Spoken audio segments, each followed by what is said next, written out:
ධර්මදේශනයේ ප්‍රඥා නාලිකාව තුලින් විසිරුවා හැරීමට ප්‍රචාරය කිරීමට උතුම් ධර්ම දානය සිදු කිරීම සඳහා රාණි සමරකෝන් මහත්මිය දායකත්වය දරලා තිබෙනවා. උතුම් වූ ධර්ම දාණයෙන් ජනිත වන මහ පුණ්‍ය ශක්තිය රාණි සමරකෝන් උපාසක මාතාවගේ පරලෝසප දෙමාපියන් දෙපළටත් සහෝදරයින්ටත් සහෝදරයාටත් වර්ග පරම්පරාවේ මියගිය සීලම ඥාතිත මිත්‍රාදීන්ටත් ඉක්මන් භවයකදී උතුම් වූ චතුරාර්ය සත්‍ය ධර්මය අවබෝධ කර ගැනීම පිණිස මෙම පුණ්‍ය කුසල් හේතු වාසනා වේවා. ගෞරවනීය දේශකයන් වහන්සේට නිදුක් නිරෝගී චිරජීවනයේ ලැබී ප්‍රාර්ථනීය බෝධියකින් උතුම් වූ නිර්වාණාබෝධිය පිණිස මේ පුණ්‍ය ශක්තිය හේතු වාසනා වේවා. රටදෑ වෙනුවෙන් දීපුදු සීලම රණවිරුවන්ට සසර ගමන කෙටි කර ගැනීම සඳහා මෙම උතුම් ධර්ම දානයේ හේතු වාසනා වේවා. රට වෙනුවෙන් සේවය කොට ආබාධ තත්වයට පත්ව සිටින සීලම රණවිරුවන්ට කොරෝනා වසංගතයෙන් පීඩාවට පත්ව සිටින සීල දෙනාටත් මේ පුණ්‍ය ශක්තිය අනුමෝදන් වී නිදුක් නිරෝගී සුවපත් භාවය ලැබේවා. උතුම් ධර්ම දේශනේ ශ්‍රවණය කරන්නා වූ සීල දෙනාට නිදුක් නිරෝගී සුවපත් භාවය ලැබී උතුම් වූ ධර්මාබෝධිය පිණිස මේ පුණ්‍ය කුසල් හේතු වාසනා වේවා කියලා බලාපොරොත්තු වෙනවා. එසේම වේවා කියලා ආශිර්වාද කරනවා. නමෝ තස්ස භගවතෝ අරහතෝ සම්මා සම්බුද්දස්ස නමෝ තස්ස භගවතෝ අරහතෝ සම්මා සම්බුද්දස්ස නමෝ තස්ස භගවතෝ අරහතෝ සම්මා සම්බුද්දස්ස යං කිංචි දුක්ඛං සම්භෝති සබ්බං සංඛාර පච්චයා සංඛාරංච නිරෝධේන නති දුක්ඛස්ස සම්භවෝති.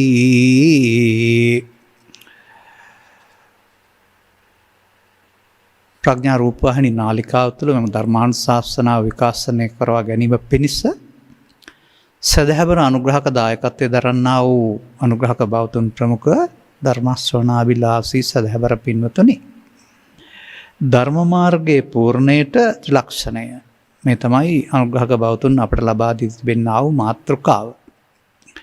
මේ මාතෘකාවට සාධාරණයක් ඉටු කරන්න තමයි අපි මේ ගාථා පාඨයක් අරගනු ලැබුවේ. කුද්දක නිකාය තුළ පවතිනවා ද්වතානුපස්සනා කියලා සූත්‍රයක්. මේකේ පවතින්නේ දෙආකාරයෙන් බැලීම කියන එක. මේ දෙආකාරයෙන් බැලීමේ කාරණා 8ක් විතර තියෙනවා. ඒ තැනක තමයි මා මේ ඉදිරිපත් කරපු ගාථාව තිබෙන්නේ. ඒ ගාථාවේ පවතිනවා මේ මිනිස් වර්ගයාට යම්කිසි දුකක් හට ගන්නවා නම් මේ දුක කියන්නේ ඔය ලෙඩ වෙන එක, මහලු වෙන එක ආදී වශයෙන් ස්වාභාවික දෙයට වඩා ඇතුළතින් තියෙන කාරණයක්. සංඛාර දුක්ඛය කියලා එකට කියන්නේ. යං කිංචි දුක්ඛං සම්භෝති සබ්බං සංඛාරපච්චයා. අර ජාති ජරා මරණ දුකුත් හටගන්නේ මේ සංඛාර ප්‍රත්‍ය නිසා. ඒ සංඛාර ප්‍රත්‍යෙන් දුක් හට ගන්නවා. සංඛාරංච නිරෝධේන සංඛාර නිරෝධ කරන්න පුළුවන් නම් දුක් හට ගැනීමක් නැහැ කියන එක තමයි මේ ගාථාවේ පවතින්නේ. එතකොට මේකෙන් කියවෙනවා නොකියා දුක්ඛයන්ක් තිබේද ඒවා සංඛාර පදනම් කොටගෙනයි. බුදුවරයෙක් ලෝකෙට යම් දහමක් දේශනා කළාද ඒ දුකටපත් වෙන සංඛාර නිරෝධ කිරීම පිණිස දේශනා කරපු මාර්ගයක් තමයි ධර්ම මාර්ගයේ විය යුත්තේ. දැන් ඔබට මේ ධර්ම මාර්ගයේ පූර්ණයටනේ කතා කරන්නේ. මේ ධර්ම මාර්ගය කියන වචනය තව ටිකක් හොයලා බැලුවොත් එහෙම කොයි වගේද හිතෙන්නේ ඔබට? දැන් අම්මා කෙනෙක්, තාත්තා කෙනෙක්, ස්වාමීන් වහන්සේ කෙනෙක් අදාළ ශික්ෂාපදවල හැසිරෙමින් බොහොම සංයමෙන් සංවරයෙන් සිල් සමාදන් වෙලා මල් පහන් පූජා කරමින් ධර්ම දේශනා කරමින් ඇවැද්දසමින් වාසය කරනවා. දැන් එතකොට බොහොම දැහැමී බොහොම සිල්වත් කියලා කියනවා. හොඳයි, ඔබ පිළිගන්නවාද ඒක ධර්ම මාර්ගය කියලා? නෑ, මේ ධර්මයේ මොකුත් තේරුම් ගත්තේ නැතුව මේ ඔය කියන ශික්ෂාපද සංවරයේ පිහිටෙමින් පවෙන් වැළකීලා පින් රැස් කරමින් පිනෙන් පරලෝ යන මාර්ගය හදාගන්න පුළුවනි. මේක තමයි අපිට අපේ බෞද්ධ සංස්කෘතිය තුළ වර්තමානයේ අනුගමනීය විශිෂ්ට මාර්ගයේ වශයෙන් පිළිඅරන් තිබෙන්නේ. පින්කම් බොහෝ රැස් කරගෙන පිනෙන් පරලෝසපත් වී අපවත් වී වදාරලා අනාගත බුදුරජාණන් වහන්සේ හමු වෙලා ධර්මය අසලා නිවන් දකින්න.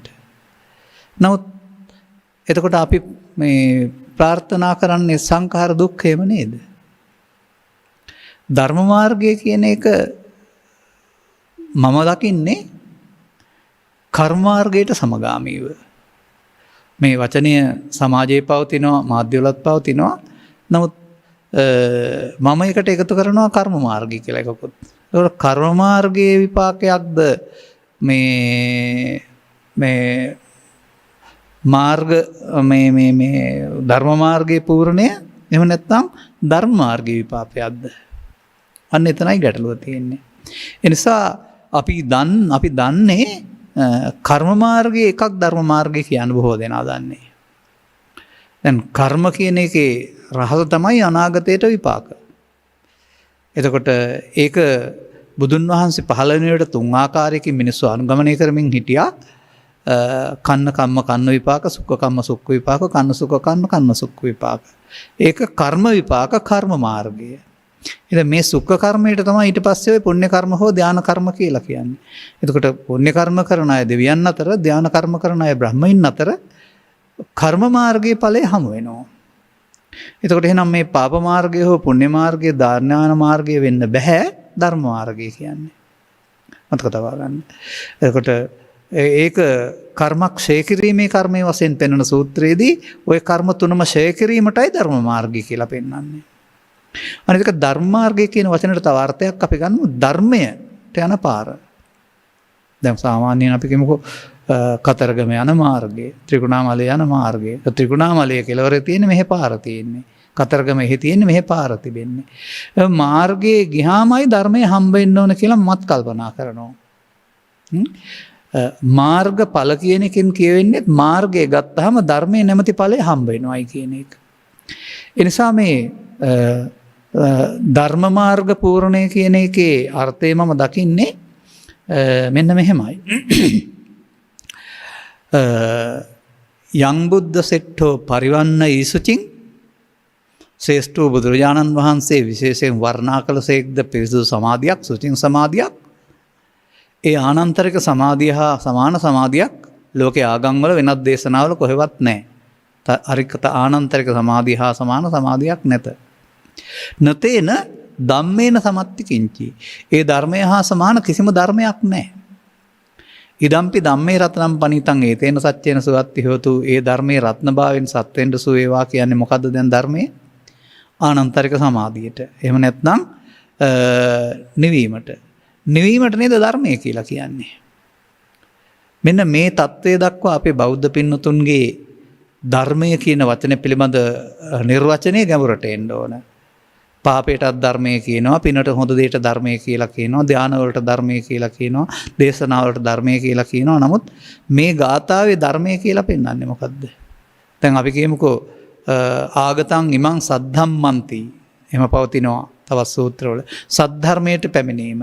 සද්ධර්මයට පැමිණීම කියන්නේ බණ කතාවකට පැමිණෙනවා කියන එකද නැත්නම් නිවන් අවබෝධයටපත් වෙනවටද? අනේ නිවන් අවබෝධයේ ආරම්භය තමයි ධර්ම මාර්ගයේ ආරම්භය, අවසානයේ තමයි ධර්මයේ මාර්ගය සම්පූර්ණ කර ගැනීම.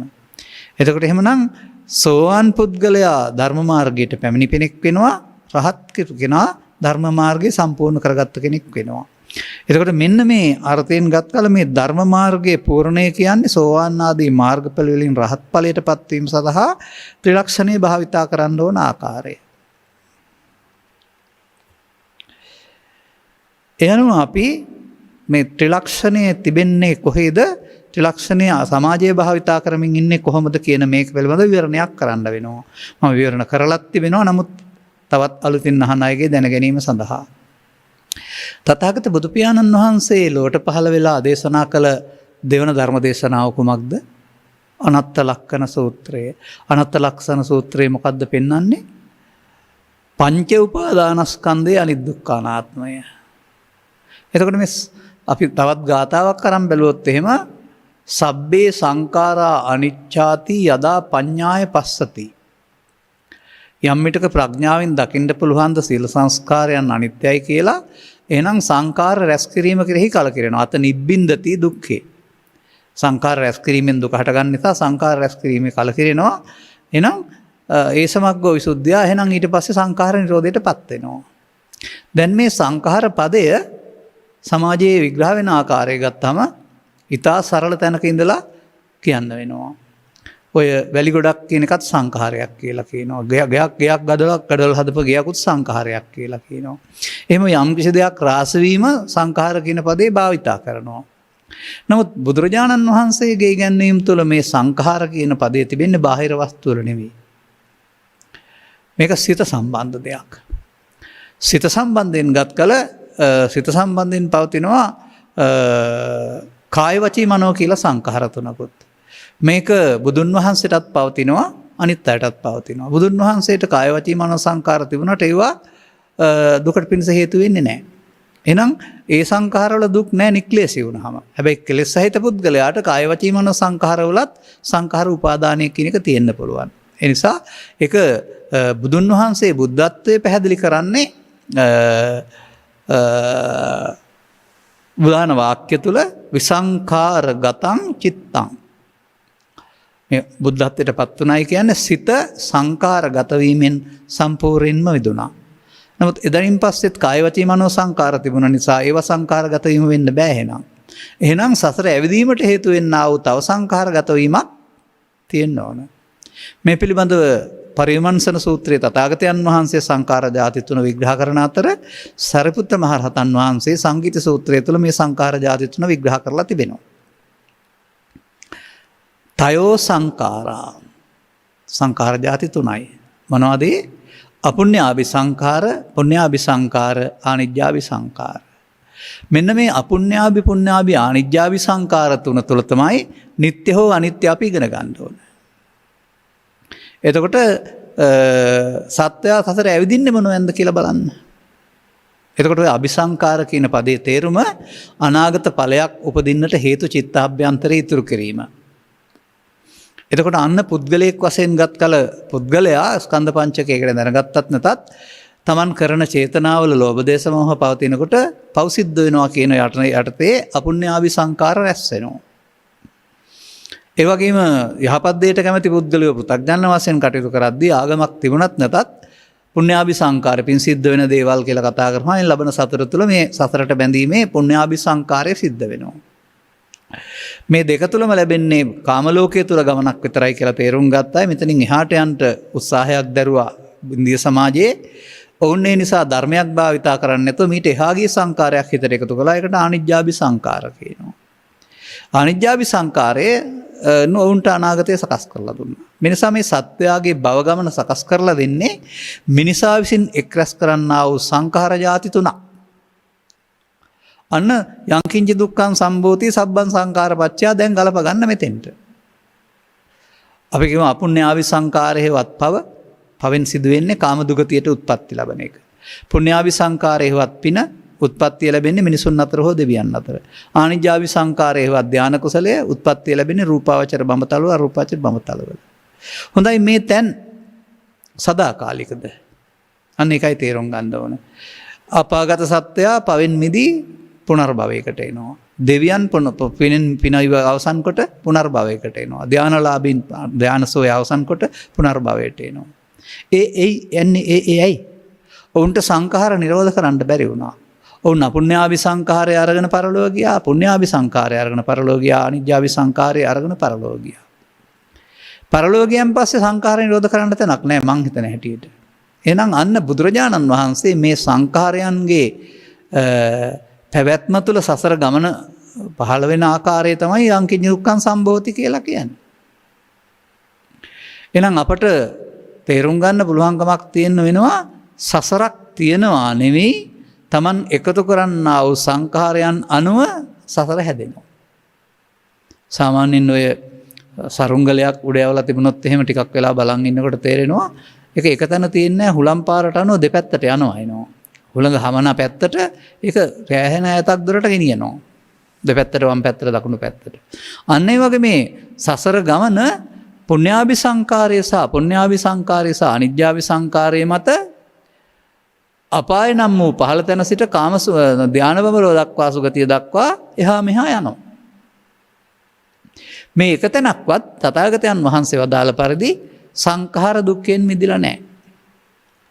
දැන් අපාගත වීම සංඛාර දුක්ඛය විඳිනවා.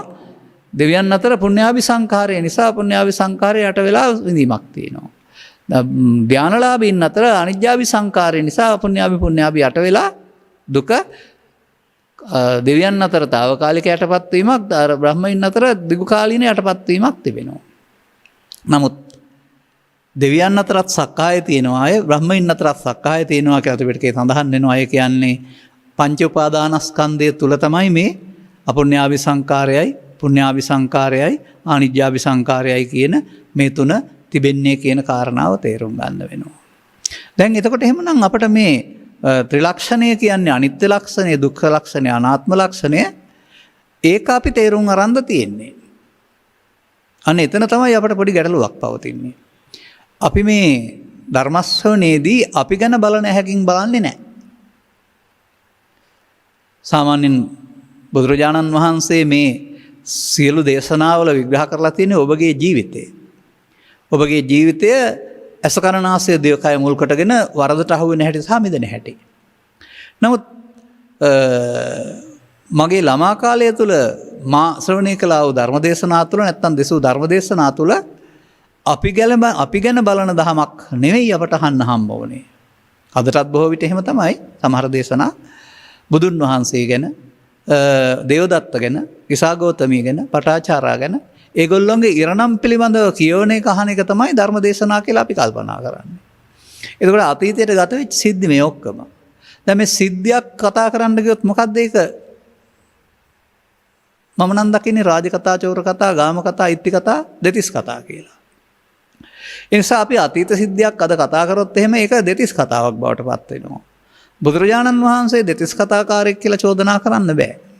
ඒ නිසා අපි සූත්‍ර දේශනාවල තිබෙන්න ඕනේ දහම් පෙළක් කියලා තේරුම් ගන්න ඕනේ. ඉතින් ජාතක කතාවල හරි චරිත කතාවල හරි දහම් පෙළ හොයන්න හරි අමාරුයි. දහම් පෙළක් නැති වෙන්න බෑ. මොකද නිදාන කතා කියන එකේ තේරුම ඒකයි. නමුත් අපිට සූත්‍ර දේශනාවල දහම් පෙළක් තිබෙනවා. මේ දහම් පෙළ කෙරෙහි අවධානය යොමු කරන විදිහ මම කියන්නද? මම දැකලා තිබෙනවා ඔය ආලෝකයේ වැටෙනවා මේ හිරුවෙලිය වැටෙනවා මිදුලට හර මෙහෙ. නමුත් ගේ ඇතුළ කරවලයි. මේ හිරුවෙලියට සම්බන්ධ කළොත් එහෙම කැඩපතක් කණ්ණාඩියෙන් පරාවර්තනය වෙන කිරණ ගේ අඳුරු මුල්ලකට හරවලා බලන්න පුළුවන්. එතකොට අඳුරු මුල්ලේ තිබුණ නැති જાති ආලෝකය වැටෙනවම පේනවා. ඒ ගේ ඇතුළට ආලෝකය වුණ නිසා නේද? මෙන්න වගේ සද්ධාර නැමැති ආලෝකය පටාචාරාවට කිසాగෞතමියට යොමු කරන්නේ නැතුව ඔබ දිස යොමු කරන්න. ඔබේ ජීවිතේ අඳුරු මුළු ටිකක් තියෙනවා. ඇස කන නාසය දිවකය කියනව දොරවල් හය ඉඳලා පාවිච්චි කරගලා හදාගත්ත ගොඩ ගහගත්ත කුණු ටිකක් තියෙන අඳුරු මුළු ටිකක් තියෙනවා. එහෙම නැත්නම් වත්මන් සමාජයේ ගත් කල අපුඤ්ඤාභි සංකාරය පුඤ්ඤාභි සංකාරය නැමැති මුළු දෙකක් තියෙනවා. මේවා පේන්නේ නැහැ. මොකද එළියට වැටලා තියෙන්නේ. ගේ ඇතුළට හරවලා නැහැ. අනිවාර්යෙන් ධර්මදේශනා කියන කාරණාව ඔබ තුලින් තේරුම් ගන්නට යොමු වෙන්න පුළුවන් නම් අපට එන්න එතකොට මෙන්න මේ සංස්කාරයන් සම්බන්ධයෙන් තේරුම් ගන්න පුළුවන් වෙනවා. දැන් බලන්න බාහිර වශයෙන් මේ ආලෝකය යොමු කිරීම තුළ ඔබ මොනවද පේන්නේ කියලා. ඔබ ඉන්නවා. ඔබට පේනවා. මොනවද පේන්නේ? ඔබට පේනවා සියලුම දේවල් කැඩිලා බිඳලා යනවා. ඔබට පේනවා මල් පර වෙලා යනවා. ඔබට පේනවා කෙස් සුදු වෙනවා, දත් වැටෙනවා, ශරීරය පොළොවට පස් වෙනවා. ඔබට පේනවා මේ ලෝකේ තියෙන කිසිම දෙයක් ස්ථිරව පවතින්නේ නැහැ, වෙනස් වෙනවා. දැන් ඔබ දකින්නේ ඇහෙන් දකින වෙනස් වීමක්. දැන් බුදුරජාණන් වහන්සේ සබ්බේ සංඛාරා අනිච්චාති යදා පඤ්ඤාය පස්සති කියලා වදාලේ සියලු සංස්කාරයන්ගේ අනිත්‍ය දැසින් දකීද යම් විටක කියලාද ප්‍රඥාවෙන් දකීද කියලා. ඒ නිසා ප්‍රඥාවෙන් දකින අනිත්‍යක් වෙනකොට දැසින් දකින අනිත්‍යයකට හුරු කරගත්තා වූ මානසිකත්වයක් තාමත් මේ රටේ බහුතරයක් තුළ පවතිනවා. ඒ නිසා ඇසින් බලන අනිත්‍යත් තථාගතයන් වහන්සේ වදාහරලා නැහැ.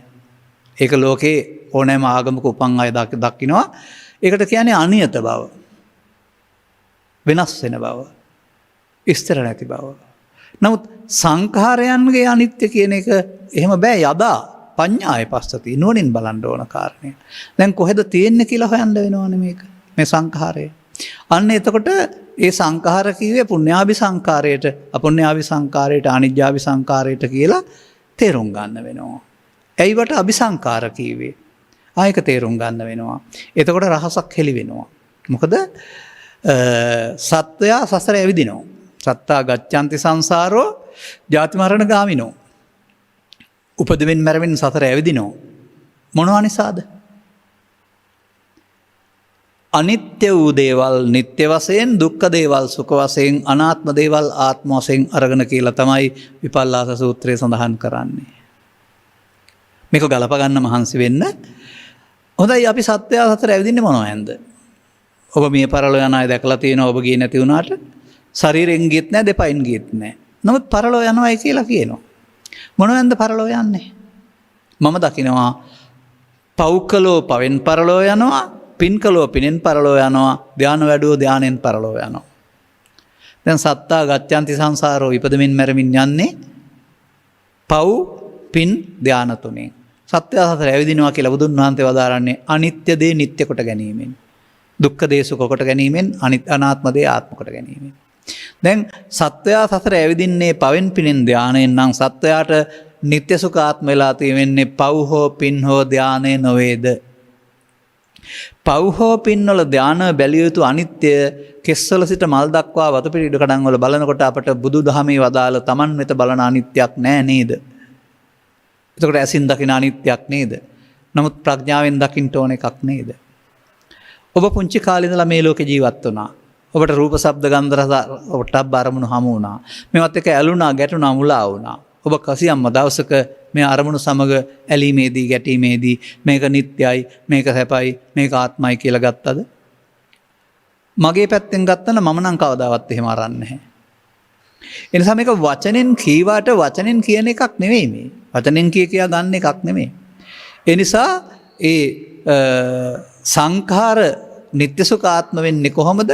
ඒකෙන් දුක හටගන්නේ කොහොමද කියන එක තේරුම් ගන්න. යංකින්ච දුක්ඛං සම්භෝති සබ්බං සංඛාරපත්‍ය. එතකොට මේ සංඛාරය කොහෙද සිද්ධ වෙන්නේ? ඒ සිද්ධ වෙන සංඛාරය නිසා තමයි අර කතාව සත්තා ගච්ඡanti සංසාරෝ. එහෙනම් මේ ජීවිතෙන් එහා පැත්තට අපාගාමී හම්බුණා නම් ඒ පව නිත්‍ය සුඛාත්මකට ගැනීමේ ප්‍රතිඵලයක්. මේ ජීවිතෙන් එහා පැත්තට ප්‍රතිසන්දියක් මිනිසුන් අතර හෝ දෙවියන් අතර හමු වුණා නම් ඒ පින නිත්‍ය සුඛාත්මකට ගැනීමේ ප්‍රතිඵලයක්. මේ ජීවිතෙන් එහා පැත්තට ධාන බමල හමු වුණා නම් ධානය නිත්‍ය සුඛාත්මකට ගැනීමේ ප්‍රතිඵලයක්. දැන් පව අපුඤ්ඤාபிසංකාරයයි පින පුඤ්ඤාபிසංකාරයයි ධානය ආනිජ්ජාபிසංකාරයයි එකතු කරගත්ත විට සබ්බේ සංඛාරා. දැන් සත්වයා සතර ඇවිදින්නේ සබ්බේ සංඛාරා අනිච්ඡාතිද නිච්ඡාතිද? අන්න ඒක තමයි අනිච්චේ නිච්ච සංඤිනෝ, දුක්ඛේච සුඛ සංඤිනෝ, අනත්තානි අත්තාති, අසුභේ සුභ සංඤිනෝ, චිත්තං කිත්ත විසංඤිනෝ තේ යෝග යුත්තා මාරස්ස සත්තා ගච්ඡanti සංසාරෝ ජාති මරණ ගාමිනෝ. සංඛාරයන්ගේ පරම සත්‍ය බුදුවරු දේශනා කළාට අනිත් දුක්ඛ අනාත්මය සතර ඇවිදින සත්‍යයට ඒක නිත්‍ය සුඛාත්ම නම් වූ මිත්‍යා දෘෂ්ටික ලක්ෂණයක් තුළට හිර වෙලා ඉන්නේ. එහෙනම් අපට සෝවාන් ආදී මාර්ගඵල පිළිගැනීම ප්‍රත්‍යක්ෂ කරතු නිවන නැමැති ධර්මයේ පූර්ණේ විසඳහා ත්‍රිලක්ෂණය උපයෝගී කරගන්න ඕන ආකාරය තේරුම් ගන්න වෙනවා. එතකොට අර මංගල ධර්ම දේශනාවේ මොනවද අනිත් දුක්ඛ අනාත්ම වශයෙන් බලන්න කියලා තියෙන්නේ? වතු පිටිද, ඉඩකඩම්ද, බාහිර වස්තුද, කෙස්ද, දත්ද, මල්ද ලෝකයා කියන්න ආසේ නෑ. සීල සූත්‍රයේ මොනවද අනිත් දුක්ඛ අනාත්ම වශයෙන් බලන්න කියලා තියෙන්නේ?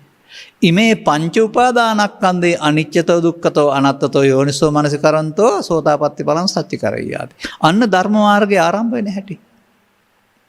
එහෙනම් ධර්ම මාර්ගයේ පූර්ණයට අනිත්‍ය බලන්න මොකද්ද දැනගන්න ඕනේ? පංච උපාදානස්කන්ධය තුල නිත්‍ය සුඛ ආත්ම සහ අනිත් දුක්ඛ අනාත්ම ඉගෙන ගන්න වෙනවා. අනත්ත ලක්ෂණ සූත්‍රෙත් පවතින්නේ පංචස්කන්ධය අනාත්මය දකින්න හැටි ඉගෙනවයි කියලා. එහෙනම් මේ ඔබ ඉල්ලපු මාතෘකාවට ගැලපෙන එක තමයි ඊළඟට පංචස්කන්ධ ධර්මතාවය කියන එක හොයාගන්න වෙනවා. පංචස්කන්ධ ධර්මතාවයත් අර මේ වටිනා දෙයක් අලු දූවිලි වලින් රොඩු වලින් වැහුණාම වැහිලා ගියා වගේ, එහෙම නැත්නම් ගිනි පුපුරක් අලු වලින් වැහිලා ගියා වගේ සැබෑ අර්ථය ව්‍යාජාර්ථ ගොඩකින් වැහිලා තියෙනවා. ඒ නිසා අපි ඒවා සාමාන්‍යයෙන් අලු පිඹලා අයින් කරන්න පුළුවන්, නැත්නම් කසලත් අයින් කරන්න පුළුවන් නේ. හොඳ දෙයක් හොයාගන්න මණිකක් යට තියෙනවා නම් දෙපැත්තේ වයින් කරන්න පුළුවන්. අන්න ඒ වගේ මේ මිනිස්සුන්ගේ අවබෝධය තුළ පවතින ආ වූ කසල අපි අයින් කරන්න ඕන. එතකොට කොහොමද අපි ඒක මේ ධර්ම දේශනා තුළ කරගෙන ඇවිදින් තිබෙන්නේ? ලෝකයා කතා කරාට පංචස්කන්ධය කියලා කයට පංචස්කන්ධය කියන්නේ නැහැ. තථාගතයන් වහන්සේ දේශනා කර සත්අට්ඨානක සූත්‍රයේ විග්‍රහ කරලා තිබෙන්නේ ඇස නිසා, කන නිසා, නාසය නිසා, දිව නිසා, කය නිසා, සිත නිසා උපදින්නා වූ අරමුණු 6 වේදනාහයකින් සංඥාහයකින් සංකාරහයකින් විඤ්ඥානහයකින් හඳුනා ගන්නවා ච ඉමේ තන්හාකායෝ වේදනාකායෝ සංඥාකායෝ සංකාරකායෝ කියලා. එතකොට ඒකෙන් අපිට අනුමාන වශයෙන් හිතන්න පුළුවන් වෙනවා කය පංචස්කන්ධය කියන එක පැත්තකින් තියලා ඇස තුළ කන තුළ නාසය තුළ දිව තුළ කය තුළ අරමුණු රසය විඳීමේදී පහළ වෙන්නා වූ චෛතසික ක්‍රියාමාර්ගයක් තමයි පංචස්කන්ධය කියන්නේ. ඔබ මේ ධර්ම මාර්ගයේ පූර්ණයට යන්න නම් එහෙනම් බුදුන් වහන්සේ වදාළ පංචස්කන්ධය තේරුම් ගන්න වෙනවා. පුද්ගලයන් ශරීරයට පංචස්කන්ධය කීවට පුද්ගලයන් කයයි සිතයි දෙකට බෙදලා කය රූප සිත පංචස්කන්ධය කීවට ඒක ලෝකෙට ගැලපෙන්නේ නැහැ විශ්වයට. සත්තුන්ට නම් ගැලපෙනවා අපට සහ තිරසන්ගත සතුන්ට අණ්ඩජ ජලාපුජ සංසේද සත්වයින්ට ඒක ගැලපෙනවා.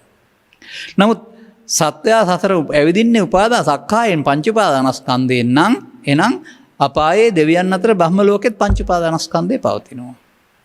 නමුත් කච්චායන මහරහතන් වහන්සේ සරියුත් මහරහතන් වහන්සේ වදාරනවා දෙවියන් සම්බන්ධයෙන් ගත් කල ජාති තිබුණට ජරා ව්‍යාධි නැහැ කියලා. ජරා ව්‍යාධි නැත්තේ රූප නැති නිසා පට ව්‍යාපෝ තේජෝ. එනම් පට ව්‍යාපෝ තේජෝ වලින් හැදිච්ච පංච රූපස්කන්ධයක් දෙවියන්ට නැත්නම් එනම් දෙවියන් ළඟ තියෙන්නේ හතරයිද ස්කන්ධ. නැත්නම් බ්‍රහ්මයින් ළඟ තියෙන ස්කන්ධ හතරද. නෑ එතනත් පංච උපාදානස්කන්ධය. අන්න එහෙමයි මේ රූප කියන්නේ ශරීරයේ හෝ පට ව්‍යාපෝ තේජෝ නොව අරමුණට රූප ශබ්ද ගන්ධ රස අරමුණට සහ පවට පිනට ධානයට නමක්. තුම්බවේ ඇවිදීමේදී පවට පිනට ධානයට රූප කියනවා. කම්සුව විඳීමේදී රූපයට ශබ්දයට ගන්ධයට රසයට ස්පර්ශයට අරමුණට රූප කියනවා. හරිනේ. එතකොට එහෙමනම් ඒ රූප ඔබ ඇසෙන් හතුරා මිතුරා වශයෙන් විඳිනවා. කනෙන් ශබ්ද මිහිරි අමිහිරි වශයෙන් විඳිනවා. නාසයෙන් ගඳ සුවඳ වශයෙන් විඳිනවා. දිවෙන් රස තිත්ත වශයෙන් විඳිනවා. කයෙන් මිහිරි අමිහිරි වශයෙන් විඳිනවා. සිතින් ලෝභ දේශ මොහ වශයෙන් විඳිනවා. බලන්න රූප රූප ශබ්ද රූප ගන්ධ රූප රස රූප පොට්ටබ්බ රූප ධම්ම රූප කියන ඒවා නෙවෙයිද විඳින්නේ කියලා. විඳින එක නෙවෙයිද රූප සංඥා ශබ්ද සංඥා වශයෙන් හඳුනන්නේ කියලා. විඳීමට අනුව නේද ඇලෙන්නේ ගැටෙන්නේ සංඛාර හිත චේතනා තියෙන්නේ. දැන් මේ ඇස තුල කන තුල නාසය තුල දිව තුල රූප වේදනා සංඥා සංකාර හතරෙන් කරපු කාර්යය මොනවා කරගත්තත් එක එක්කෙනාට වෙනස් විදිහට කෙරෙන්නේ. ඒ සිදුවීම වාර්තා කරණයට නෙමෙයිද විශේෂයෙන් දැන ගැනීමත් විඥාන කියන්නේ. දැන් එතකොට මෙන්න මේ ස්කන්ධ පංචකය කුමක් නිසාද උපාදාන වෙන්නේ? කුමක් නිසාද මේක සංඛාර නිට්ටය වෙන්නේ? දැන් මේ ස්කන්ධ පංචකය තමයි රූප වේදනා සංඥා සංකාරවලයි සංකාර තියෙන්නේ. අන්න පංචස්කන්ධේ පව්වලට රැඹුරු කරගත්තාම සංකාර ස්කන්ධේ පාපය. එතකොට අපුඤ්ඤාභි සංකාර. ස්කන්ධ පංචකයේ පින රැඹුරු කරගත්තාම සංකාර ස්කන්ධයේ පින. පෘථග්ජන පොදු. එතකොට පුඤ්ඤාභි සංකාරය. පංචස්කන්ධයේ ධානය රැඹුරු කරගත්තාම සංකාර ස්කන්ධයේ ආනිජ්ජාභි ධාන කුසලයේ ආනිජ්ජාභි සංකාරය. තේරෙනවද දැන්? ස්කන්ධ පංචකය තුළ තියෙන සංකාර ස්කන්ධය තමයි මේ උපාදානයෙන් අපුඤ්ඤාභි පුඤ්ඤාභි ආනිජ්ජාභි වෙන්නේ. සබ්බේ සංඛාරා. එතකොට ඒකෙන් මොකද වෙන්නේ? අනිත්‍යේ නිච්ච සංඤිනෝ දුක්ඛේච සුඛ සංඤිනෝ අනිත්‍ය වූ දේ නිට්ටය දුක්ඛ දේ සුඛ වශයෙන් සංඥාවෙන් තමයි සසර ඇවිදින්නේ. එහෙනම් නිට්ටය සුඛ සංඥාවෙන් මොකද වෙනව ඇත්තේ? නිත්‍ය සංඥාවෙන් ගැනීමේදී අනාගත සසරක් හදන්නට අවශ්‍ය හේතු චිත්තාභ්‍යන්තරය ඉතුරු වෙනවා. අන්නේ චිත්තාභ්‍යන්තරයට හේතු ඉතුරු වීම සිදු වෙන්නේ නිත්‍ය සුඛාත්ම වශයෙන් ගැනීමෙන් කියන එක තේරුම් ගන්න ඕන. ඉතින් මේ ලෝකේ කවුරුත් පුංචි කාලේ ඉඳන් නිත්‍ය සුඛාත්ම වශයෙන් ගත්තේ නැහනේ. වචනෙන් කිව්වේ නැහැ කවුරු. කලේ අරමුණු අල්ලා ගන්න එක එහෙම නැත්නම් අරමුණු මගේ මම මගේ ආත්මකට ගන්න එක. සුතවන්ත සූත්‍රවල සඳහන් කරලා තිබෙනවානේ. කය නම් අවුරුදු 30-40ක් 60ක් තියෙන නිසා කයේ පුද්ගලයෙක් ඉන්නවා කියලා ගත්තත් කමක් නැහැ. සිත යයි කියනු ලැබෙයිද විඥානයයි කියනු ලැබෙයිද හටගත්ත ගමන් නැසෙනවා. එකක් නැතේ අනිකක්ම හටගනී. එතකොට ඒ සිතට එන දේ මම කොටගත් එකෙන් මිදෙන්න පෘථග්ජනයින්ට බෑ කියලා බුදුන් වහන්සේ වදාරනවා. අන්න පෘථග්ජන සමාජයේ තේරුම් ගන්නකොට මම යනු අකුරු දෙකක් නෙමෙයි මම යනු ශරීරය නෙමෙයි සිතට එන පවට පිනට ධානයට බැඳීමටයි මම කියන්නේ කියලා. චිතට එන දේ මම නම් මගේ නම් මගේ ආත්ම. හොඳයි මම නම් මගේ ආත්මකට ගත්තාම මොකද වෙනවා කියන්නේ? මඤ්ඤමානෝකෝ බික්ඛු බද්දෝ මාරස්ස. මමත්වෙන් ස්කන්ධ පංචකයේ ගැනීමේදී උපාදානස්කන්ධයක් බවට පත් වෙලා අනාගත ඵල උපදින්න හේතු ඉතුරු වෙනවා. ඒ අනාගත ඵල උපදින්න හේතු ඉතුරු වෙන්නේ මමත්වෙන් ගැනීම හේවත් නිත්සුකාත්ම වශයෙන් ගැනීමෙන් නම් මගේ මම මගේ ආත්ම කොට ගන්නවා කියන එකට නේද නිත්සුකාත්මයි කියන්නේ කියන එක ගලපා ගන්න ඔබ සමත්ද දැන්? අනිත්‍ය කියන්නේ ස්ථිර නෑ, නිට්ටයයි කියන්නේ ස්ථිරයි කියලා ගන්නෙ නැතුව. අන්න එහෙම අපිට මේ වදන් වල අරුත් ඔස්සේ ගැඹුරට එන්න වෙනවා.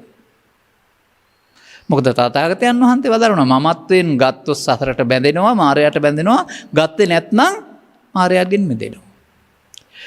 මේක අපි දලබලුවොත් මේක යොදලා බැලුවොත් එහෙම වක්කලි සූත්‍රයේට ඒකේ පෙන්නනවා ස්කන්ධ පංචකේ මමත්වෙන් ගැනීමෙන් සසරට බැඳෙනවා. මමත්වෙන් නොගන්නේ නම් බුදුන් වෙත යන්න පුළුවන් වෙනවා. සබ්බං රූපං වේදනා සංඥා සංකාර විඥාන නේතං මම නේතු හමස්මින් මේසෝ අත්තාති සම්මප්පඤ්ඤාය දට්ඨබ්බං. මගේ නොවන මම නොවන මගේ ආත්ම නොවන වශයෙන් නුවණින් දකින්න.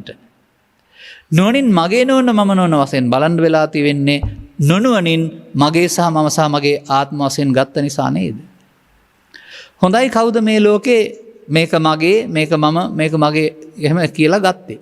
අම්මා මගේ තාත්තා මගේ කියලා නම් තම ළමයි කියනවා. නමුත් මේ අරමුණු රසය විඳීමේදී අන්නේ නිසා තේරුම් ගන්න අරමුණු රසය විඳීමේදී අරමුණ ලෝභ මෝහ දේශ මෝහ වශයෙන් ගැනීමේදී ඒ ලෝභ මෝහ වශයෙන් ගැනීම දේශ මෝහ වශයෙන් ගැනීමට තමයි මමත්වෙන් ගැනීම කියලා කියන්නේ. මඤ්ඤමානය.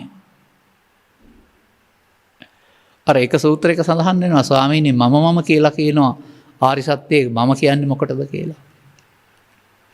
තථාගතයන් වහන්සේගේ පිළිතුරේ සඳහන් වෙලා නැහැනේ මහාන මේ කෙස් වලට ලොම් වලට නිය වලට මම කියන්නේ කියලා. එහෙම සඳහන් කරලා නැහැ. එහෙනම් කොහොමද තිබෙන්නේ? තණ්හාවටමයි මම කියන්නේ. ඔබට තණ්හා කීයක් තියෙනවද? ඔබ තණ්හාව නැති කිරීමෙන් ලබන සපත නිර්වාණය කියලා දන්නවා.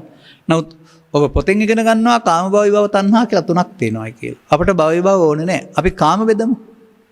කාම කියන්නේ කැමති ආකාරයට. ඔබට කැමති ආකාර කීපයක් තියෙනවද? 6යි. 6 තියෙනවා ඇහි රූප තණ්හා, කනේ ශබ්ද තණ්හා, ගානාසේ ගන්ධ තණ්හා, දිවේ රස තණ්හා, කායේ පොට්ටබ්බ තණ්හා, හිතේ ධම්ම තණ්හා. ච ඉමේ භික්ඛවේ තණ්හා කායෝ. තණ්හාවටමයි මම කියන්නේ. එහෙමනම් මම බවට පත් වෙන්නේ රූපයට ඇලෙනකොට, ශබ්දයට ඇලෙනකොට, නාසයට ඇලෙනකොට, ගන්ධයට ඇලෙනකොට. ඒ ඇලෙනවට නමක් තමයි මඤ්ඤමානෝ. දැන් එහෙමනම් අපි දැනගෙන හෝ නොදැන පාවිච්චි කරන්නේ ස්කන්ධ පංචකයක්. ජීවත් වීමේදී මොහොතින් මොහොත පුද්ගලයෙක් වශයෙන් කටයුතු කරාට ඇහෙන් කනට, කනෙන් නාසයට, නාසෙන් දිවට, දිවෙන් කයට යන්නා වූ මොහොතින් ඉපදෙන ස්කන්ධ පංචකයක් තමයි අපි භාවිතා කරන්නේ. ඒ භාවිතා කරන ස්කන්ධ පංචකයේ කම්සැප කැමති පුද්ගලයා හොඳ නම් ඇලෙනවා, නරක නම් ගැටෙනවා. අන්නේ ඇලීමේදී ගැටීමේදී මේක හටගෙන නැසෙන්න හම්බ වෙන්නේ නැහැ. අනාගත ඵලයක් උපදින්න හේතු චිත්තාභ්‍යන්තරේ රාශි කරමින් නැසීම නැමැති මුලාවට අහු වෙනවා. අන්නේ අනාගත ඵලයක් උපදින්න හේතු එකතු වෙනවට තමයි පව් සිද්ධ වෙනවට අපුණ්‍යාභි සංකාර, පින් සිද්ධ වෙනවට පුණ්‍යාභි සංකාර, ධානත සිද්ධ වෙනවට ආනිජ්ජාභි සංකාර එකතු කරගත් කඩ සබ්බේ සංකාරා. ඔබට තේරෙනවද අපාය හැදිලා තියෙන්නේ පාප කර්මයේ නිත්‍ය සුඛාත්ම නිසා කියලා? ඔබට පේනවද කාමසූත්‍රය හැදිලා තියෙන්නේ පුණ්‍යාභි සංකාරයේ නිත්‍ය සුඛාත්ම නිසායි කියලා? ඔබට තේරෙනවද ධාන බඹලව හැදිලා තියෙන්නේ ආනිජ්ජාභි සංකාරයේ නිත්‍ය සුඛාත්මක කියලා?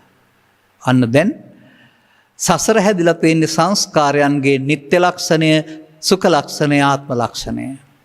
නිත්‍ය කියන්නේ ස්ථිරයි කියලා ගත්තොත් හරියද? සුඛ කියන්නේ සැපයි කියලා ගත්තොත් හරියද? ආත්මයි කියන්නේ ආත්ම කියලා ගත්තොත් හරියද? ආත්මයක් තියෙනවා කියලා නෑ. මේක තමයි පාලියෙන් පෙන්වලා තිබෙන නිත්සුඛ ආත්ම කියන එක, අනිදුක්ඛානාත්ම කියන පද දෙක පෙන්වලා තිබෙනවා. නමුත් ඒකම තමයි මම මගේ ආත්ම මගේ නොවන මම නොවන මගේ ආත්ම නොවන කියලා වෙනත් වචනකින් පෙන්වලා තියෙන්නේ. මේක නේද? ඒක පිළිගන්න බොහෝ දෙනා තාම කැමති නෑ. නමුත් මම ඉදිරිපත් කරපු තැනක් තිබෙනවා. වක්කලි හිමියන්ගෙන් අහනවා රූපේ, වේදනාව, සංඥාව, සංඛාරය, විඥානය අනිත්‍ය දුක්ඛ අනාත්මද නිස්සාත්මද? ස්වාමීනි අනිත්‍යයි දුක්ඛයි අනාත්මයි. වක්කලි අනිත්‍ය දුක්ඛ අනාත්ම දෙයක් මගේම මගේ ආත්ම වශයෙන් ගැනීම සුදුසුද නැත ස්වාමීනි? දැන් එතන තේරෙනවද එහෙනම් අනිදුක්ඛානාත්ම කියන්නේ මගේ නොවන මම නොවන මගේ ආත්ම නොවන බව, පෘථග්ජනයා මගේ නොවන මම නොවන මගේ ආත්ම නොවන දේවල් මගේ මම මගේ ආත්ම වශයෙන් ගත්ත නිසා නෙවෙයිද සසරට මැදෙන්නේ. තස්මාත් හේ වක්කලිය බැවින් වක්කලි බුදුන් දකින්ට නම් ධර්මයේ දකින්ට නම් ධර්ම මාර්ගය පූර්ණෙත් නම් සබ්බං රූපං නේතං මම නේතෝ හමස්මින් නමේසෝ අත්තාති සම්මප්පඤ්ඤාය දට්ඨබ්බං. සබ්බං රූපං කියන වටපිට තියෙන ගස්කොලන් කියන එකද? නෑ. ඇහේ නම් රූප රූප, කනේ නම් ශබ්ද රූප, නාසයේ නම් ගන්ධ රූප, දිවේ නම් රස රූප, කය නම් පොට්ටබ්බ රූප. විතරක් නෙමෙයි ඒකට එන අතීත වර්තමාන අනාගත හීනපනීත සුකුමෝලාරික ඔක්කොම 11 ආකාරයක්. සබ්බං රූපං. සබ්බං රූපං කියන්නේ ශරීරයට නම් 11කට බෙදන්න දෙයක් නැහැ. ස්කන්ධ පංචකේ පහළ වෙනකොට අතීතෙන් ආවොත් අතීත රූප. දැන් ආවොත් වර්තමාන රූප. අනාගතෙන් ආවොත් අනාගත රූප. ලස්සනයි කියලා ගත්තොත් ප්‍රණීත රූප. නරකයි කැතයි කියලා ගත්තොත් හීන රූප. ඈත තියෙන එකක් ගත්තොත් දූරේ. සිත ඇතුලේ තියෙන එකක් ගත්තොත් සම්තිකේ. ඔය විදිහට අතීත වර්තමාන අනාගත හීනපනීත සුකුණු මෝලාරික දූරේ සන්තිකේ 11යි. සබ්බං රූපං කියන්නේ මොනවද එතකොට? අර බෙදන්නේ අපේ අරමුණට එන වෙලාවට. ඒ බෙදීමේදී තමයි බෙදීමට අනුව ඇලෙන්න ගැටෙන්න ගත්තාම තමයි ඒතං මම ඊතමස්මින් ඒසෝ මේ අත්තා කියන පදයට අපි අහුවෙන්නේ. එතකොට එහෙමනම් මෙන්න මේ නිගමනයට එන්න තථාගත බුදුවරු ලෝකෙට සංස්කාර ධර්මයන්ගේ අනිදුක්ඛානාත්මය නම් ඕ ධර්මයක් දේශනා කරනවා හතරෙන් ගැලවෙන්න. තථාගතයන් වහන්සේට සවන් දී මේක තේරුම් ගන්න නැති අය දන්නේ නැති වුණාට සංස්කාරයන් නිස්සුකාත්ම කොට අරගෙන භවගාමී වෙනවා. පවෙන් භවගාමී වෙනවා, පිනෙන් භවගාමී වෙනවා, ධානෙන් භවගාමී වෙනවා. භවගාමී හැමෝගම අනිත්‍ය නිච්ච සංඤිනෝ. අනිත්‍ය දේවල්, නිට්ටය දුක්ඛ දේවල්, සුඛ අනාත්ම දේවල් ආත්ම සංඥාවෙන් අරන් තමයි සසර ඇවිදිනවා කියලා කියන්නේ. නම් සසර ඇවිදින අයගේ දර්ශනීය වචනින් කීවේ නැති වුණාට නිට්ටය සුඛාත්ම ලක්ෂණය. නිත්සුඛාත්ම ලක්ෂණ නිසා මොකද වෙන්නේ? ඒකෙන් තමයි සසර හැදෙන්නේ. හොඳයි ඔබට ගමනක් යන්න ඕන. ඔබ පුටුවේ වාඩි වෙලා ඉන්නව යනවද? ඔබ හිටගෙන ඉන්නව යනවද? ගමනක් යන්න ඕන නම් මොකද කරන්න ඕන? ඉදිරියට පාදයක් තියන්න ඕන. ඒ පාදේ තියලා අනිත් පාදේ අරගෙන ඊට ඉස්සරහින් තියන්න ඕන. දැන් මේ පාද හුවමාරුව එක සැරේ එකයි කරන්නේ. නමුත් ඔබට ලංකාව වටේ ගිහින් එන්න බැරිද? ලෝකෙ වටේ ගිහින් එන්න බැරිද පාලමක් එහෙම තිබෙනවා නම්? එතකොට මේ ගමන සිදු වෙන්නේ ඉදිරියට පාදයක් තැබීමෙන් කියන මේ මම පෙන්නන්නේ උපමාවක්.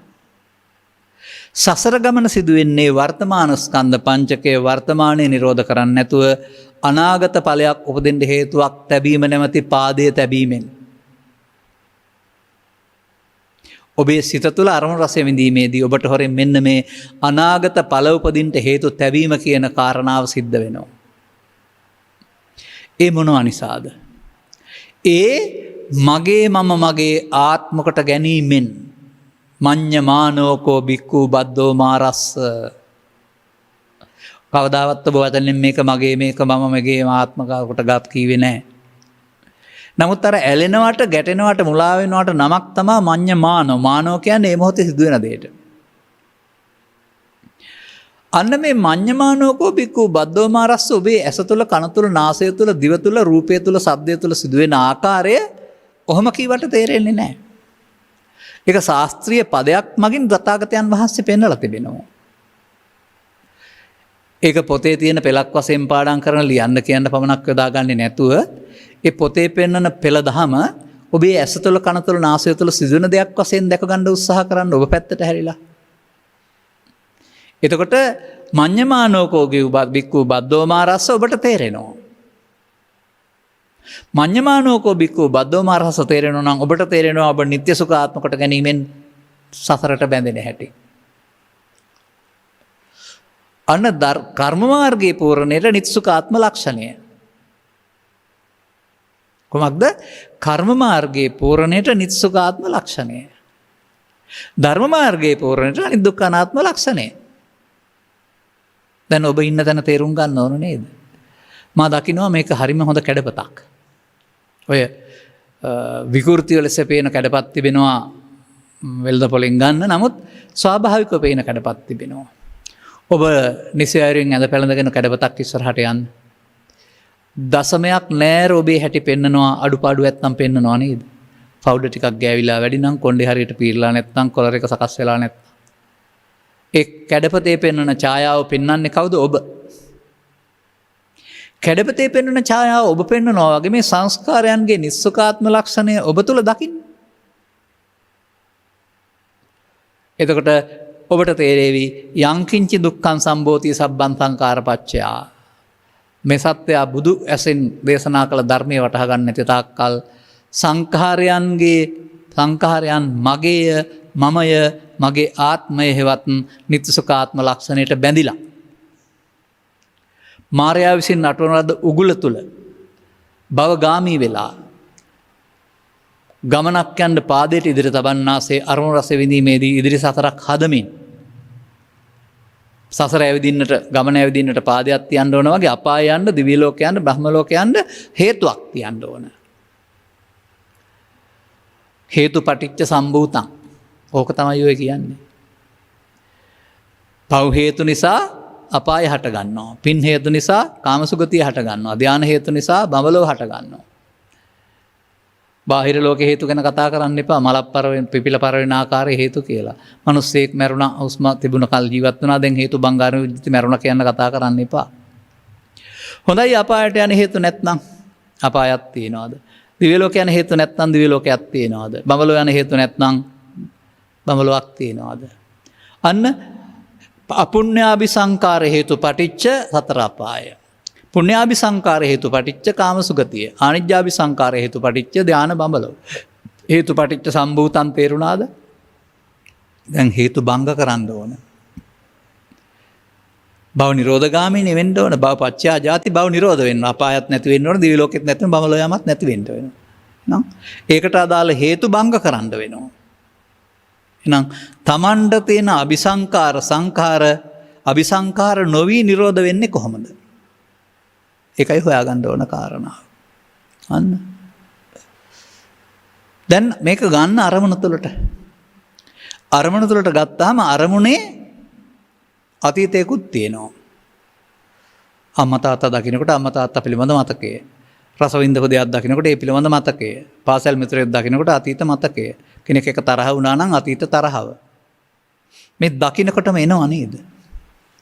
අන්නේ ඉස්සර තියපු හේතු ටික එන එක තමයි අතීත හේතු කියලා කියන්නේ. දැන් හඳුනන එකට තමයි වර්තමාන ඵල කියලා කියන්නේ.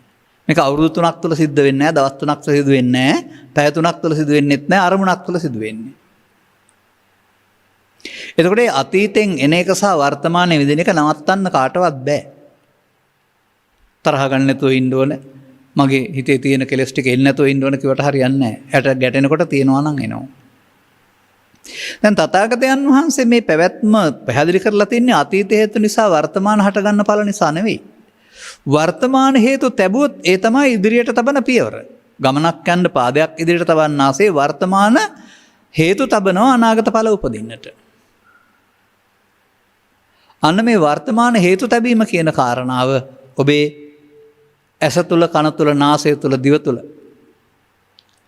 එහෙම නැත්නම් ස්කන්ධ පංචකය තුල සිදු වෙනවා. ස්කන්ධ පංචකය තුල මේ සිදුවෙන එකට තමයි පෙන්වන්නේ නිත්‍ය සුඛ ආත්ම කොට ගන්නවා.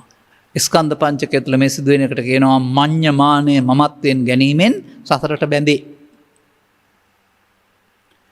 එහෙනම් මොනවා මමත්වෙන් අරගත්තා සසරට බැඳෙනව ඇරුණාම ඒක ධර්ම මාර්ගය වෙන්නේ නැහනේ.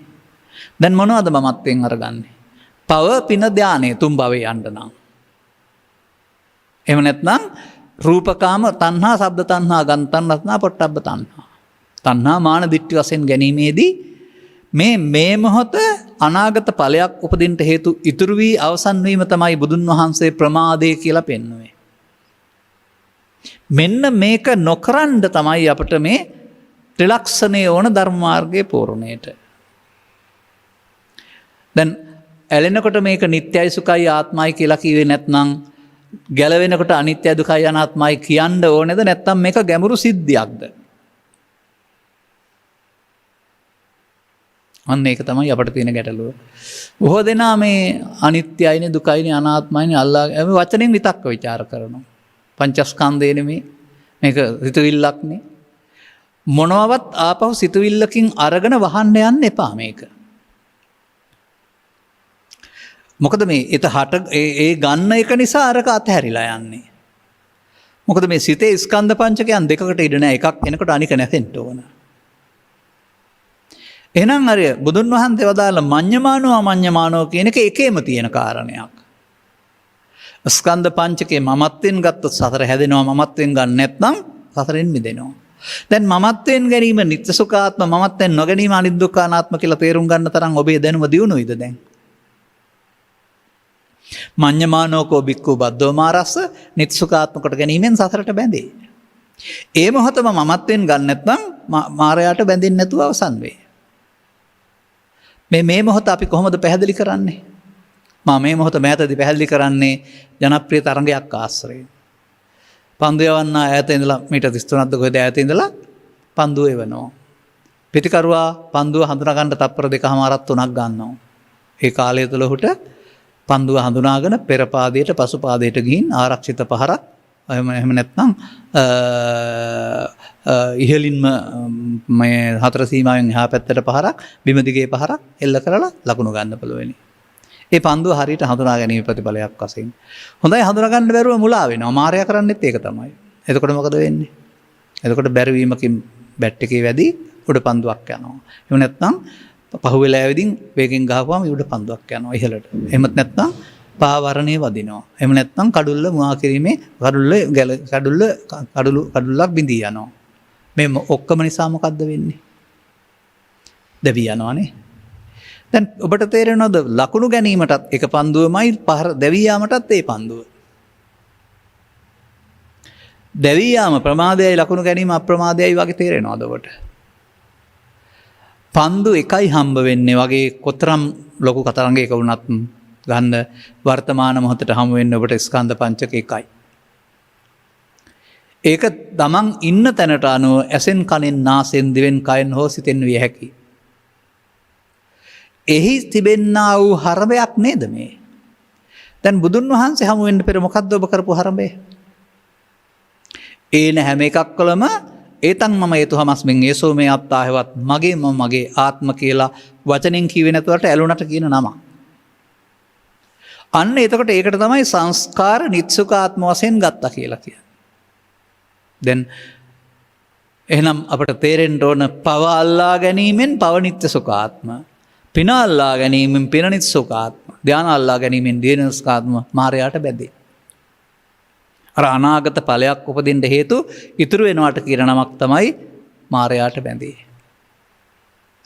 ඒ ටික නොකරනවටනේ මමඤ්ඤමානෝ මුත්තෝ පාපිමතෝ කියන්නේ. දැන් එහෙනම් අල්ලා ගැනීමෙන් තැවුලුනම් අල්ලා නොගැනීමෙන් මායයෙන් මිදේ. අල්ලා ගැනීමට නමක් නිත්‍ය සුඛාත්ම, අල්ලා නොගැනීමට නමක් අනිත්‍ය දුක්ඛානාත්ම කියලා දැන් තේරෙනවද? උපාදා පරිත්තස්සරං චෝ භික්ඛවේ දේසිස්සාමි. මහණෙනි උපාදානයන් ඇලීම අල්ලා ගැනීම තුළ තැවුල දේශනා කරමි. අනුපාදා පරිත්තස්සෙන් අල්ලා ගන්නේ නැත්තම් තැවුල නැහැ. දැන් අපට කරන්න ඕන පෙර කළ දේ නොකරන එක. අරමුණ කෙරෙහි ඇලීම ගැටීම තණ්හා උපාදාන බව නොඇලී නොගැටී අවසන් කිරීමෙන් අනාගත ඵලයක් ඉතුරු නැතුව ස්කන්ධ පහ උපාදාන නොවි මිය යනවා. දැන් ස්කන්ධ පහ උපාදාන වී මිය යාම පංච උපාදානස්කන්ධයයි. ස්කන්ධ පහ උපාදාන වී මිය යාම නිත්‍ය සුඛාත්ම කොට ගැනීමේ විපාකයයි. ස්කන්ධ පහ උපාදාන නොවි මිය යාම පංචස්කන්ධේ මරණයයි උපාදාන නොවි. ස්කන්ධ පහ උපාදාන නොවි මිය යාම අනිත්‍ය දුක්ඛානාත්මයයි. හරිද? අන්න. ඒ සංකෝ විසාකේ සතම් ප්‍රියානි සතම් තේසං දුක්ඛානි. ඔබ මේ අරමුණු 100ක් අල්ලාගත්තොත් මගේ ආත්මකට උපාදාන වීම තුළ දුක් 100ක් හට ගන්නවා අපහු. ඇලීම එකක්වත් නැති වුණොත් දුක් එකක්වත් නැත. දැන් අන්න ඔබට සසරේ ආවේ අනුසෝතගාමීත්වය තුළ මේ අරමුණ තුළ ඒකට එන දේ ලෝභයෙන්, දේශයෙන්, මෝහයෙන්, ඊර්ෂ්‍යාවෙන්, ක්‍රෝධයෙන්, වෛරයෙන් ඇලෙමින් ගැටෙමින් අනාගතයක් හදමින් සතර හදමින් ආවේ. එහෙනම් ඔබට නිරෝධය කවදාවත් හම් වෙලා නැහැ. දැන් නිරෝධය දකින්නට වෙනවා. නිරෝධය කියන්නේ ස්කන්ධ පහ හටගෙන නැසෙනවට නෙමෙයි. හටගෙන අල්ලා නොගැනීමින් නැසෙනවට. හටගෙන අල්ලාගෙන නැසෙන එක නිරෝධය නම් එහෙනම් ඉතින් අබුදුහාමුදුරෝ දේශනා කරන්න ඕන නෑනේ. හැමෝම මේ ලෝභයෙන් දේශයෙන් බැඳෙමින් ස්කන්ධ පහෙන් නැසෙන ජීවිතයක් ගත කරන්නේ. ඒක නිරෝධය වෙන්නේ නෑනේ. ඒ හටගෙන ඇලී ගැටි නැසෙන එකට කියන්නේ අවශේෂ නිරෝධය. අවශේෂ නිරෝධය අනිදුක්ඛ අනාත්ම නෙමෙයි නිත්‍ය සුඛාත්ම. දැන් ඔබ එහෙනම් සිතට පුරුදු කරලා යෝජනා කරලා තිබෙන්නේම ඇලී ගැටි අවසන් වෙන මගේ ආත්මකට ගන්නා වූ පුරුද්ද. ලක්ෂ සංඛ්‍යාත කෝටි සංඛාර වාතයක් මේ පුරුද්ද කරලා ඔබට මේක තේරුණ ගමන් ආපහු යන්න පුළුවන්ද? නෑ. ඔබ 100%ක්වත් අඩු ගානේ හිතට පුරුදු කරන්න වෙනවා මේ පරණ පුරුදු පාර වැරදි දැන් මං අනිත් පැත්තට යන්න ඕන කියලා. අර අල්ලගත්ත පැත්තට යන්නේ කනුසෝතගාමී කියනවා. දැන් ඔබ සිත සොයන් යෝජනාවකින් හිතට දෙන්න අල්ලාගෙන නම් සතර හැදෙනව වරුණාම නිමාවක් වෙන්නේ නැහැ. අල්ලා නොගැනීමෙන් නිමා වෙන්න නම් අල්ලා නොගන්න ඕනේ කි. අල්ලා ගැනීමට තණ්හා මට්ටම් දාන දිට්ඨි වශයෙන් ගැනීම කියනවා. අල්ලා නොගැනීමට අතහැරීම කියනවා. අම්මා තාත්තා ඉඩ කඩම් ගෙවල් දරවල් නෙමෙයි අරමුණ මමත්වයෙන් නොගැනීමට. අන්න එහෙමනම් ඉමේ පංච උපාදානස්කන්ධේ අනිච්චතෝ දුක්ඛතෝ අනාත්තතෝ යෝනිසෝ මනසිකරණතෝ සෝතාපට්ටි බලං සච්ච කරෙය්‍යාති. පංච උපාදානස්කන්ධය හේතු ඉතුරු වී අවසන් වෙනකොට කර්මඵල මාර්ගඵල නෙමෙයි. අනාගත ඵලයක් උපදින්න හේතු ඉතුරු වෙනවා. ඒකට තමයි උපාදානස්කන්ධය ඉපදී නැතෙනවා කියන්නේ. ඔබට පුළුවන් නම් අතීතෙන් ඇවිදින් වර්තමානයේ වෙන අනාගත ඵලයක් උපදින්න හොඳ වැඩක් කරන්නම්කෝ කියලා අල්ලගන්න නැතුව මේක අවසන් කරන්න. අන්න ඒ සඳහා සිහිය යොමු කරන්න වෙනවා. සිහිය නැති නිසා තමයි අරමුණේ ඇලී අවසන් වෙන්නේ. සිහිය තියෙනවා නම් අරමුණේ නොඇලී අවසන් කරන්න වෙනවා. සතරක් හදන්න බය වෙනවා. එහෙනම් ස්කන්ධ පංචකය අනාගත ඵලයක් උපදින්න හේතු නොතබා අවසන් කිරීමට අනිත්‍ය කියලා කියනවා. ඒකට අල්ලා නොගැනීම කියලා කියනවා. දැන් භාවනා මධ්‍යස්ථානයේ කුමක්ද? අරමුණනේ. එතකොට දැන් සීල සූත්‍රයට අනුව ගත්තාම සෝවාන් වෙන්නේ සකෘදාගාම වෙන්නේ අනාගාමී අරිහත් වෙන්නේ මොනවා කරලාද? සමාධියක් වඩලා සමාධිය තුළ ඉඳලාද? උපදින ස්කන්ධ පංචකේ පංච උපාදානස්කන්ධය ඇසෙන් හෝ කනෙන් හෝ නාසයෙන් දිවෙන් කයෙන් උපදින කාම විතර්කයේ ව්‍යාපාද විතර්කයේ විහිංසා විතර්කයේ කියන්නේත් මේ පංච උපාදානස්කන්ධම තමයි. දැන් පන්දු ඇවිත් තිබෙනවා. දැවී යනවාද ලකුණු ගන්නවාද? එච්චරයි කරන්න තියෙන කාරණාව. අන්න දැවී යන්න නම් සතිය ඕන නැහැ. ඔය බින්දුවෙන් දැවී යන්න ඒකට දැනගන්න ඕනේ ඕන කෙනෙකුට බැට් එක අල්ලන් ගිහින් හිටපුවාම වැදිලා කොහෙන් හරි අවුට් වෙලා යයි. නමුත් ලකුණු ගන්න හොඳ පන්දු යවන්නාගේ ස්වභාවය හැදෙන ආකාරය තනදිල්ල හැදෙන ආකාරය සියල්ල තේරුම් අරගන්න ඕන. එතකොට තමයි ලකුණු ගන්න පුළුවන්. අන්න ඒ වගේ සතිය කියන එක පුරුදු කරන්න ඕන කාරණයක්. අල්ලා නොගැනීමින් අවසන් වෙන්නට. උපාදාන නොවී අවසන් වෙන්නට. මෙන්න මේ කාරණේදී ඔබට ඉමේ පංච උපාදානස්කන්ධේ ඇසෙන් කනින් නාසයෙන් දිවෙන් කයෙන් උපදින මේ ස්කන්ධ පංචකය තණ්හා මාන දිට්ඨි වශයෙන් නොගෙන අතහරින්න පුළුවන් නම් අනාගත ඵල උපදින්න අවශ්‍ය හේතු උපාදාන නොවී අවසන් වෙනවා. ඒකට කියනවා අනිදුක්ඛ අනාත්ම වශයෙන් හෙවත් මගේ නොවන මම නොවන මගේ ආත්ම වශයෙන් නොවන වශයෙන් බලනවා කියලා. දැන් මේ ස්කන්ධ පංචකේ අනිත්‍ය තේරීමම සෝවාන් වීම කියන්නේ පළවෙනි වතාවට මේ අල්ලා නොගැනීම අවසන් වීම සිදු වෙනවා නම් මාර්ගයේ ගත්ත ඵලය හම්බ වෙනවා. නිරෝධයයි ඵලය. නිරෝධය ලැබෙන්නේ මාර්ගයේ ගත්තාම අල්ලා ගන්න නැතුව ඵලය හමු වෙනවා. දැන් මේ තියෙන කුණු කන්දල් ටික ටික නිරෝධ වෙනකොට අර තියෙන සංසොන් ස්වභාවය ඔබට වැටහෙනවා. නිවන් දකින්නවා කියන්නේ ඒකනේ. නිවන් අවබෝධ කරනවා කියන්නේ ඒකනේ. ප්‍රත්‍යක්ෂ කරගන්නවා කියන්නේ සාක්ෂාත් වෙනවා කියන්නේ ඒකනේ. ඇස් දෙකෙන් දකින්නවා හරි මම යනවා හරි නෙමෙයිනේ.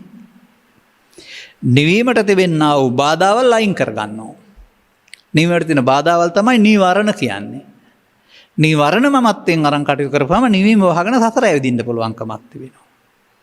නමුත් නිවීමට තියෙන බාධාවල් තේරුම් අරගෙන අතහරින්න පුළුවන් නම් අතහරින්නේ ලෝභය, දේශය, මෝහය, ඊර්ෂ්‍යාව, ක්‍රෝධය, වෛරය විනා අමතාත් එහෙම නෙමෙයි. අතහැරීම. අල්ලා ගැනීම සසරට බැඳී අල්ලා නොගැනීමටයි අතහැරීම කියලා කියන්නේ. අන්න මේක සාමාන්‍යයෙන් පැහැදිලි කරලා තිබෙනවා අරමුණ තුල තණ්හා මෙන්න මෙහෙ විදිහට අල්ලා ගැනීම පැහැදිලි කරලා තිබෙනවා. ඇහැට හමුවීමේදී පස්සපච්චා වේදනා වේදනා පච්චා තණ්හා තණ්හා පච්චා උපාදාන උපාදාන පච්චා භව මේ අල්ලා ගැනීමයි.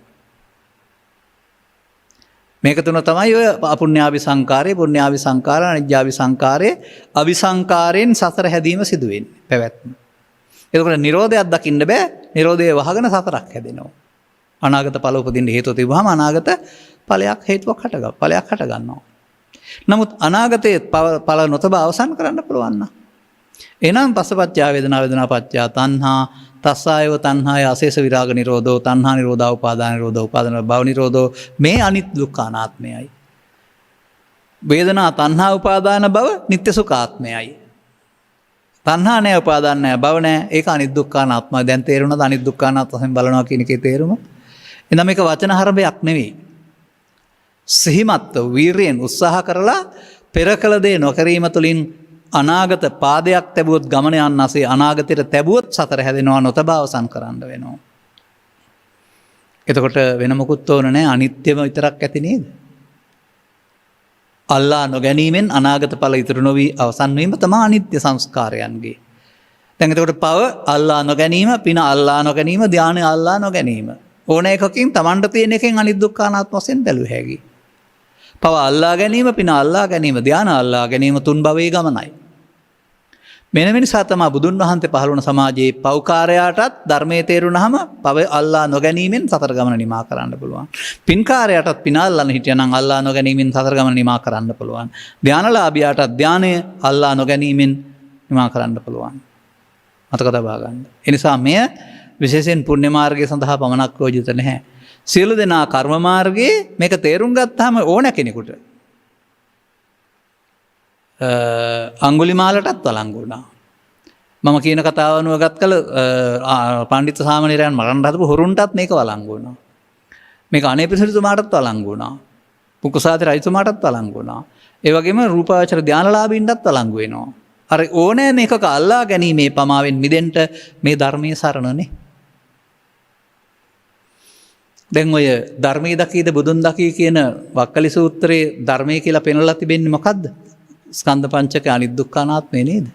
ඒක මාර්ගයයි හම්බ වෙන්නේ ඵලය. එතකොට ධර්මය හම්බ වෙනවා. අනිත් දුක්ඛ අනාත්මයේ මාර්ගයයි හම්බ වෙන්නේ ධර්මයයි. දැන් එහෙමනම් මේ කතාවට අනුවගත් කල ධර්ම මාර්ගයේ පූර්ණයට ත්‍රිලක්ෂණය.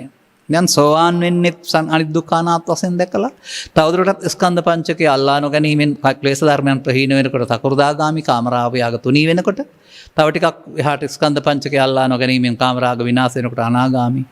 තව එහාට මොහේ ඉතුරු වෙලා තියෙනවා කාමරාග ව්‍යාපාද නැති. ඒකත් තව ටිකක් අහු වෙනකොට අහු වෙච්ච ටික අතහැරෙනකොට අරහන්ත.